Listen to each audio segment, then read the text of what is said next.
आज का वचन। पहला पाठ एजेकिएल नबी का ग्रंथ, अध्याय 47 पद संख्या 1 से 2, 8 से 9 और 12। वह मुझे मंदिर के द्वार पर वापस ले आया। वहां मैंने देखा कि मंदिर की देहली के नीचे पूर्व की ओर जल निकल कर बह रहा है, क्योंकि मंदिर का मुख पूर्व की ओर था। जल वेदी के दक्षिण में मंदिर के दक्षिण पार्श्व के नीचे से बह रहा था। वह मुझे उत्तरी फाटक से बाहर घुमाकर पूर्व के बाह्य फाटक तक ले गया। वहां मैंने देखा कि जल दक्षिण पार्श्व से टपक रहा है।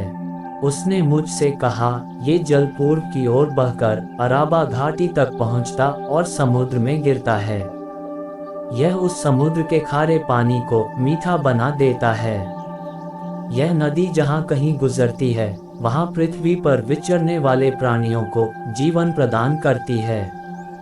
वहां बहुत सी मछलियां पाई जाएंगी, क्योंकि यह धारा समुद्र का पानी मीठा कर देती है और जहां कहीं भी पहुंचती है जीवन प्रदान करती है।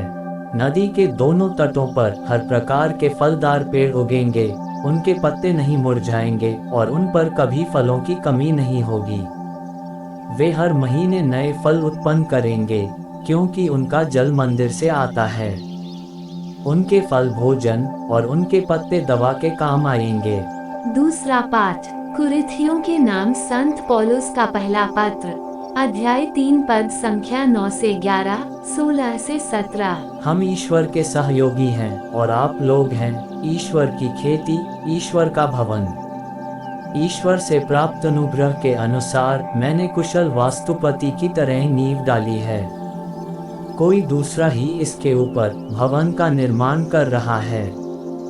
हर एक को सावधान रहना है कि वह किस तरह निर्माण करता है।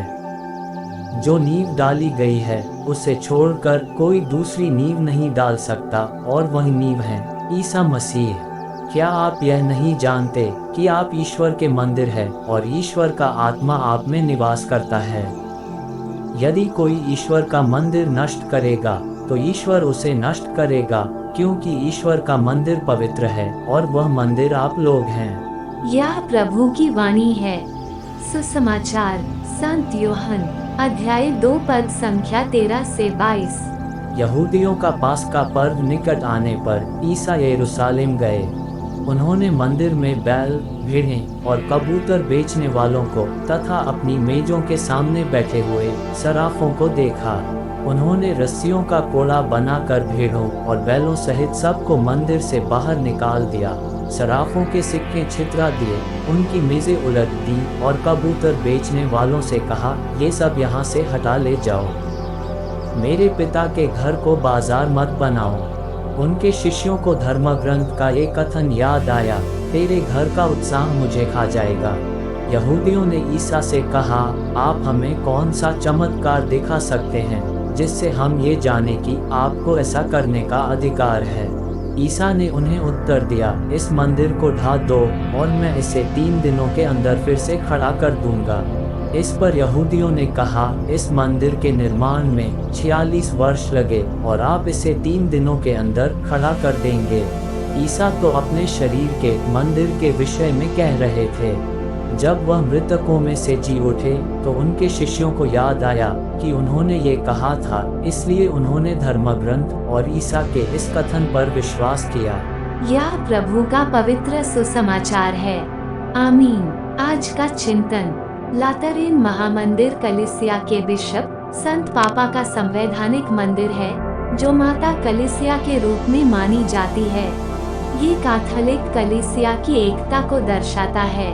आज हम इस भवन के प्रतिष्ठान का नहीं, बल्कि कलीसिया के प्रतिष्ठान का पर्व मनाते हैं, क्योंकि मंदिर या कलीसिया एक भवन नहीं, बल्कि हम सबों का समूह है। इसलिए संत पौलुस कहते हैं, आप लोग ईश्वर के मंदिर हैं। कलीसिया के रूप में हमारा कर्तव्य बनता है कि हम जीवनदायी कार्यों में भाग लें।